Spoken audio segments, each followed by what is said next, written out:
Set, go. It's October 4th, 2024, and I'm with Mr. John Jeckovich, and we're reading his book, Their Mother's Sons. We're on chapter 19, which is titled Courting Delphine. Delphine is his future wife, and that's actually Delphine Stulak, and they were eventually married for over 69 years. 69 years. 69 years. Yes. Mr. Jeckovich was from Company H, 2nd Battalion, 291st Regiment of the 75th Infantry Division of the U.S. Army during World War II. Mr. Jeckovich lives by the motto, yesterday is history, tomorrow is a mystery, and today is a gift. So before I start reading, Mr. Jeckovich, what is your dog tag number? 42659. Great. Do you want to say anything about this chapter? Remember the comment, respect. Oh yeah, that was nice. What did you want to say anything about this chapter before I start reading? No, go ahead. Did you want to read a few pages? No, go ahead. Okay. Well, you're looking well today, Mr. Jeckovich. You're looking chipper. You got new shoes, new clothes. Yeah. Amazon. Everything's looking good. Everything's Amazon. Amazon. Better than the mall, though. Better than going to the mall, isn't it? They bring it right to your door. Yeah. Isn't that wonderful? So basically, at almost 100 years old, you're high tech. High tech, huh? High tech. You're getting everything delivered to your door. So, Mr. Jeckovich, as I said, is a highly decorated World War II veteran. He's got the Purple Heart, 2 Bronze Stars. He was in many wars, and the last war he was in was called the Battle of Bulge, where Mr. Jeckovich was shot in the shoulder by a sniper, then later shrapnel in his legs.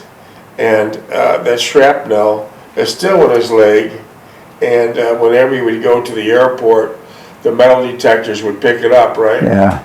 So what did you have to tell them? I give him a note. Give him a note. Give him a note, okay. That's something, yeah. There was 16,400,000 young men and women participating in World War II, and 16,300,000 have already left this earth. There's approximately 100,000 left. Most are in their late 90s and early hundreds. Yeah, you heard it right. Most are in their late 90s or early hundreds. However, Mr. Jeckovich was in a very unique group. He was in a fighting group. The rest of the young men and women were in what's called the rear echelon. They did inventory, they brought in food, ammunition to the front, to the soldiers to take the front line. They also had a very important part of the war, very important part. But Mr. Jeckovich and approximately 7,000 left were actually the men on the front lines, and the Battle of Bulge was like 2 or 3 feet of snow. And an interesting point about that, at its location was the coldest winter in 20 or 30 years. And these young men mostly stayed outside for 3 or 4 months, doing their best to keep warm, because if they went inside of an abandoned house or barn, they'd become a target. Tell us about that. What would happen? They zero in on you. And that would be it. That was it. And so, as a result of Mr. Jeckovich being in the snow for many months, he's got trench foot and frostbite. Trench foot and frostbite. Does your frostbite still bother you? Oh yeah, when it gets that certain temperature, it takes off. That's right. That's right. Yeah. Right, takes off. So there's less than 7,000 of these World War II combat veterans left, and we're losing them at a rate of 150 per day. 150 per day. So do the math. One nice text came in. It was a simple one word to Mr. Jeckovich, and that simple one word that came in from a fellow was simply this: respect. And that's what you gotta have for these World War II vets, is respect. They're the greatest generation, and that's for sure. They did their best in the war, they won the war. They ran the Nazis out of Paris. And a lot of people, a lot of young men were so dedicated that they were even lying about their age at 16 to get into the war to fight, because they loved their country so much. They loved their country so much. It was a whole different situation than we probably have today. Whole different situation than we probably have today. So if you want to ask Mr. Jeckovich any questions, simply text him to 407 366 0000. 407 366 0000. Or as we say on the beautiful island of Defusky Island, South Carolina, this is our God's country. This is our God's country. We say it this way: 407 366 0000. 407 366 0000. So, how many years were you out of the war when you met Delphine? How many years out of the war? Yeah, when you met Delphine. About 15. That many? Yeah. Okay. So, you met Delphine, your future wife, at the Delwood Ballroom. And where was that? In Buffalo. Okay. Main Street. Main Street, Buffalo, second floor. Second floor. And then she had two friends that were always tag-alongs, named Agnes and Rosalie. Yeah. Do you think Agnes and Rosalie is still alive today? Rosalie was sickly. Agnes was old, was in her 60s now. I don't think so. So they're probably gone. Yeah, they're probably gone, yeah. God rest her soul. Those were Delphine's best of friends. And then eventually they went their separate ways, and you were able to spend more time with Delphine, correct? Oh, yeah. And then, did you visit Delphine's mother first, or did Delphine visit your mother first? No, I visited Delphine's mother. And tell us how that went. The father was there. He was working, and we talked to the mother for a while. She fed us lunch. It was agreeable. What type of work did the mother do? He was a housewife. Housewife, correct. And what kind of work did the father do? He was a carpenter and built houses. Was he a good builder? Oh yeah, he was a good carpenter, yeah. Did you ever think of working for him? I worked for him one summer, yeah. And what city was that in? Buffalo. Was Mr. Stulak, your father-in-law, was he from Niagara Falls? He was originally from Niagara Falls, yes. I wonder why so many people that came across from another country all started at Niagara Falls. Yeah. Wonder why. That was the main attraction all over the world, the falls. Yeah. And so back when you were a boy, Niagara Falls was actually considered a city. A honeymoon city of the world. Honeymoon capital of the world. Marilyn Monroe. Yeah. Lots of old movies made there. A lot of people going over the falls in a barrel. Yeah. It was so interesting. And now because of the incompetent government that was running Niagara Falls, they ran everybody out. It's no longer a city. It's a village. Yeah. Less than 10,000 people. Yeah. It's a village. That gives you a good example when you have an incompetent, greedy, corrupt government and all types of nefarious activities. What will happen? Didn't you at one time have a beautiful business in downtown Niagara Falls? Yeah. Tell us what it was. It was a laundromat. What was the name of it? Duplex giant wash. And at nights when you would go there to check on the laundromat, what would you hear? You hear the fall, roaring of the falls. The falls was right in Mr. Jeckovich laundromat was named Duplex Giant Wash. And it was like a stone's throw from the actual falls. Yeah, 2nd Street, yeah. Yeah, it was like you couldn't get any closer if you tried. and there was a nice roar. And many a time, after you would bring the money home, it was 2 o'clock in the morning, you would go in the alleyway of your house, and you still heard the falls. Yeah, they still heard it, yeah. And that was a great business. Did your wife work it with you? At the laundromat? Yeah. No. She didn't help you there? Well, she came in, at that time, she could come in at 8 o'clock at night and stay for an hour, talk to the people, and wipe the soap dishes off and stuff like that. Well, that was still... Couldn't do that today. Oh, no, wait, that was still good public relations. Tell us why you couldn't have a laundromat today. Why? Tell us why you couldn't have a laundromat today. Why? You shouldn't. You could Why wouldn't a laundromat work today? because everyone's got a wash machine now. And besides that, how are the people different? Different cultures, they tear everything off the wall. Yeah, and I just heard in New York City on the way to the studio that 47 laundromats in New York City were burglarized and vandalized in such a fashion that the mom and pop owners will never be able to afford to reopen them. Yeah. Just total vandalism Yeah. for no real reason. All the changers were ripped off the wall. Yeah. Machines were knocked over, kicked Yeah. over. So you're right, it wouldn't work today. It wouldn't work today, no. It would not. Different culture, different culture. Different people back then respected each other and things of each other. Not today. What was right across the street from you? Fire hall and the police station. Wow, that was a safe place then. Yeah, a safe place, yeah. And so, what made you move out of that location? They were going to make a convention center. They took us, they gave us 6 weeks to get the hell out of there and put in storage or whatever. So that's a good example of the incompetent, greedy government with a wink and a nod, backdoor deals.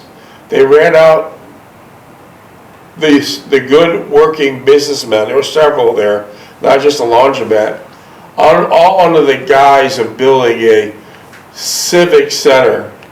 And how did civic center go eventually? They folded it up. It folded up. It was a complete sham, a complete scam. They ripped out all these people, beautiful shopping stores and businesses, because everyone was getting paid under the table to put this civic center in at taxpayer dollars money, paying contractors 10 times, 20 times what they should have got to build it, and the damn thing went under. And as a result, one bad deal after another, a few people got very rich off of it. The town is disgusting. Now it's blocks and blocks and blocks and blocks of boarded up houses, mostly bought by the hundreds by China. China bought hundreds and hundreds of houses there. No one knows what they're going to do with them, but they're there and they're all owned by China. There's no tourist trade anymore. No. Tourist trade is gone. Oh, yeah. Maybe the only tourist trade you could have there would be get in a bulletproof truck and watch all the violence throughout the streets. You can watch from your bulletproof truck of all the killings and stabbings and robbery in the streets of Niagara Falls, New York. But now, as you cross over by 1 mile to Niagara Falls, Ontario, it's like Disneyland. Tell us about that. Different, yeah. Manicured grass, manicured flowers. Everything's under control. Everything under control. Beautiful stores, one store after another, on a place called Clifton Hill. Yeah. And they still have things such as souvenir stores that we don't even hear about anymore. Yeah. They have souvenir stores for the simple reason they got tourists. Yeah. Elbow tourists. Yeah. They had the same real estate we had 60 years ago. The American politicians destroyed the New York side, and on the Canadian side, you would think you're in Disneyland. It's so beautiful. Yeah. So well kept. So well kept. Yeah. While on the American side, it's just a plain, It's still the same. it's a ghetto. Yeah. The American side is one damn ghetto. It's an absolute disgrace. It's an absolute disgrace. And a lot of small towns in the United States happen because crooked politicians stuck their hands out. Getting back to the laundromat, didn't you have a helper there named Clyde Coots? Yeah. How was he, a good guy? Well, he was a nice fellow, but he didn't do any work. Okay, Every time I needed him, I couldn't get a hold of him. so he had a great personality. He was a warm, friendly fella, but when it came down to actually doing the work, Yeah. he didn't show, right? Yeah, he didn't show up. He did not show up. Wow. Wow. I picked a motor or something, he didn't show up. Delphin and I took 2 or 3 motors a week to Buffalo. That many. Yeah. Was those washing machines gravity fed? Gary, yeah, we're up 2 feet off the ground. We put a cement slab in there, then we had to reinforce the floor. Lucas said, "You reinforced the floor, how can we put a restaurant down there?" Sure. Yeah. Sure. Yeah. Sure. The building was 80 years old. He never did a restaurant before. Why now? You could walk down the cellar. What was the other option besides gravity feed the washers? Pumps. And why did you choose not to do pumps? Pumps are more expensive. Every machine had a pump. Now you got gravity, and that regulates that. The water would drain out Yeah, and go right to the sewer. yeah. Wow. Were you on city water and sewer there? City water, soft water. We had a big softener there in the back room. And what type of boiler did you have to heat up all that hot water? Soft water. Boiler. That big water tank in the back that was salted, and it salted the water and made it soft. Okay, that was a softener, but what heated the water? A big port boiler. And what was that run by? It was run by oil. Oil. Did you get your oil supply from Can Lake Oil? Can Lake oil, yeah. Yeah. How many gallons fit in that tank of oil? How many gallons? Gallons would 150. fit. Uh-huh. And how long would that last you, 150 gallons of oil? Down there? Yeah, to heat, About a week. that to heat the water, right? Yeah. And then what eventually happened with that boiler? That boiler, it wasn't installed correctly. He put the thing right on the floor. Well, you warned the guy not to put it on the wood, and they didn't listen, right? Well, I was right across the street from the fire department. I called them over. But they burned a hole in the wall in the floor. Luckily, that boiler would go down in the basement. That would have killed somebody. Oh yeah, and blow up the basement. Yeah. So what did you change it over to? After you had a wood floor for the boiler, how did you correct the problem after the fire? After the fire, we put it up on a cement slab. And that's what you said to do to begin with. Yeah, but I should have called the city over across the street, told him, get this guy off, he's not doing a good job. Yeah, he did do a good job. What about the guy that was doing your plumbing? You told him it's going to be gravity feed, and what did he do? He did the opposite, right? He didn't know it. He thought they were pumps. And so, with pumps, you could be right on the ground. Yeah. In gravity feed, you have to build it up by 2 feet. 2 feet, yeah. I see. And was he a good plumber, by the way? Who? Was he a good plumber? No, he did some work at home for me. I had to get a regular plumber to repair it. Wow. 11 minutes. How long did it take you to get from your house to the laundromat? About, I would say, 20 minutes. So it wasn't far. No, it wasn't far. I was at Hyde Park, and I went all the way down to 2nd Street. Did your brother or sister ever work at the laundromat? No, they never went in it, never seen it, never talked about it. I never talked about it at home. Nobody knew I had a laundromat. They said it from work, I said, I work here. Why did you keep it secret? Huh? Why didn't you tell anyone? Well, It was a nice laundromat. And did your wife do the laundry for the house there too? yeah, when I worked there at that time, at that cost, she could go there at 8, 9 o'clock, and I tell her 14, 15, 16, and 17 have been sterilized. Use those four, 5 washers to put your clothes in. So how would you sterilize these washers for your wife? Well, first of all, I checked if there was no lid or feathers on them. Did you have feathers? Did you have trouble with people blowing up pillows? Yeah, they put it in real hot water, that pillow case with it, exploded, put all the feathers inside the washer. Wasn't that a big job to clean up? Oh yeah, take the whole thing apart. So tell us how you sanitized them, and then you'd call your wife up and say, bring me. When I gave her 14, 15, 16, 17, I started them up and I put Clorox in them and I washed the regular clothes with soap, so they were completely clean. And then I put do not start tags on them so Delphine got that was tricky. Yeah. So no one would contaminate them. Yeah. By the time Delphine came. Yeah. Wow. And did you have extractors there too? A what? Extractors? Extractors. Oh, that big extractor. That would spin that thing at probably 1,500 RPMs a minute. You come out of it, it's almost dry. You put it in the dryer for 10 minutes and you're dry. How much did the extractor cost to use? About 14,000. No, but how much did the customer have to pay to use the extractor? 10 cents. And how much did the customer have to pay to use the dryer? Less than that, because it was almost dry then, they could probably put the dime in and drive all the clothes. And how much did the customer have to pay to turn on the washer? 25 cents. And did you have any other machines in there, like cigarette machines, phone booths, candy I had a machines? phone booth, cigarette machine, candy machine. Well, I had another one, and I can't think of what we had. And they would pull that candy machine, and they had to pull it hard, and they pulled it hard, and twice the kid knocked it over on himself. Oh wow, what happened? Well, he got scared, he got hurt, he got a bump on his head. Did the ambulance come?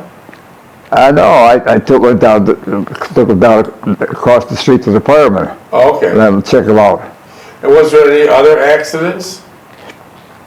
Yeah, two of them went to the front door. How'd that Some happen? idiot put their kid in a basket, laundry basket, and shoved him through the door. Was he just like playing with the kid or something? Yeah. And it went right through the glass. Yeah. Were those safety glasses back? There was safety glass, yeah. But I think the door was open. We usually had the door open. Wow. In summertime we had the door open. Open. Was there any other accidents? Huh? Was there any other accidents you know of? Well, we had the fire. How many days were you shut down because of the fire? We were shut down almost a week. That's a long time. That's a long time. And how did you find out about the fire? Because we don't have the same communications back then as we do today. Well, when I was driving up, I seen the hoses on the street. And the fire department out there, the police out there and everything else. I said, what the hell do they do now? So they were in the basement, right? Yeah. How'd they get notified? Did they see it or did someone report it? Well, some of the people that were getting the wash there, they call up and there's something going on here. And they were just across the street. Oh, yeah. Firemen come right over. Wow. And that could have been all avoided if the installer would have listened to you until it just cement and not wood. Yeah. 6 minutes. Wow, that's interesting. Wow. What else was around that laundromat at the time? Who? What other businesses were around that laundromat at the time? There was that motorcycle shop. He went out and they put a pizza shop, and that was the worst thing for me because the guy did a pizza shop wanted quarters all the time, and he tried to break into the coin machine. Why did a pizza shop need quarters? They put it in for the stupid vending machines. Okay, so the pizza shop had like pinball machines. Yeah, all the boxes. nonsense, yeah. Did you ever eat pizza there? Huh? Did you ever eat pizza there? And did you ever eat at that pizza shop? Oh, and heat? Yeah, I put a regular center heating boiler in there too. It was cold as hell in there if you didn't. I meant when the pizza shop moved in. Did you ever eat your lunches at that pizza shop? No. No. And what else was around there? There was the fire hall, the police station there, and down the street was a couple of restaurants on both sides. And there was a shoemaker or something on the other end. Wasn't the newspaper close by? Newspaper, they had Gazette, Niagara Falls Gazette was right there, yeah. Did you get the newspaper 7 days a week? Yeah, Sunday too. Well, how thick was Sundays? Sundays was about that thick. Yeah, and now how? Yeah. Probably doesn't exist. Yeah. Did you advertise in a newspaper? Huh? Did you advertise your store in a newspaper? No. Did you advertise anywhere? Oh, and they put a big sign on the brick wall on the outside. Who painted the sign for you? Taylor, H.D. Taylor, How much they charge you to do that? $175. Wow. Well, I had to get a city permission to put that sign up. Yeah. That was right in the recreation, right in the city, what the hell they call it? Permits? Huh? Permits? No, it was in a Historical area? no, it was in a recreational area. Yeah. And how long did it take to get the permit approved? From the city? Yeah. Oh, about a week. There was a different culture then. Yeah. Now some permits take years and thousands and thousands of dollars to do anything. It's amazing. But I always had trouble with DeLuca. Who's DeLuca? DeLuca was the owner.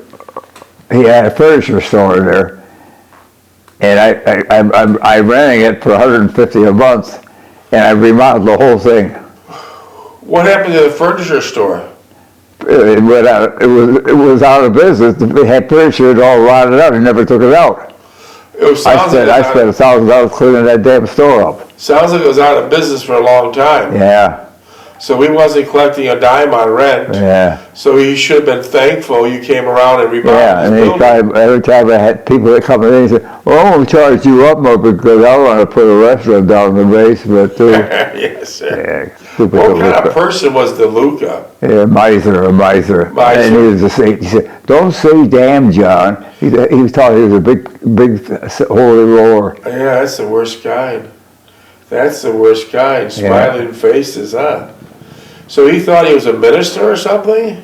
Yeah. And he would tell you not to use the word damn? Don't say damn, John, please. Were in reality stabbing you? And he's shafting everybody. 2.5 minutes. Huh? 2.5 minutes. In reality, stabbing you in the back. Yeah. Smiling faces, here we go again. And then what finally happened to DeLuca? What happened to Luca? Yeah. Well, no, he was still living when I went out of there. You think he's living now? No, he's long gone. Long gone. Wow. Did he ever sue you, Oh, DeLuca? outside? Did he ever sue you, take you to court? Oh, yeah. For what? Well, because it was too cold in there, or it was too hot in there, and there was too many people in there, and I wanted to put a restaurant down in the basement, and you reinforce that floor, and all kinds of stuff. So it was all frivolous litigation. Yeah. And what did the judge say to DeLuca? I went to court 3 times with that guy. And what did the judge say? How He did said, you back in here with that silly warrant again? He asked DeLuca. He said, "Oh, please, I got to keep my business going." The thing was dead there. It was all rotting away. So if you didn't come, there wouldn't be no tenant on that floor. Yeah. And so did it always turn out in your favor? Oh, the judge, It always turned out in your favor? Yeah. Did DeLuca apologize you for all his frivolous lawsuits? No. But he didn't want you to use the word damn.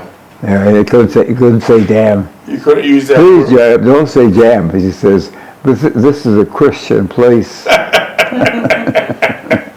Yeah. He was a character. Yeah, even back then they had those cutthroats wearing Christianity on their sleeve. Yeah. And then suing you on the other side. And suing them every other month. No, I had people from Buffalo come to that laundromat though. No kidding. It was real clean. It was real So the clean. word was out that it was perfect inside. It was spotless compared to someone else that didn't have it up to snuff like that. Well, down the street on 3rd Street, he had a laundromat, and it was filthy in there. Nobody's in there. No one, they want cleanliness. He never went down and looked at it or nothing. Well, if they wanted cleanliness, this was the guy to do it. Absolutely. He'd make that laundromat spick and span. Yeah. Minutes? 13 seconds. So yours was spick and span. Oh, clean. I mop that floor every day. No kidding. The Delphine mop? No.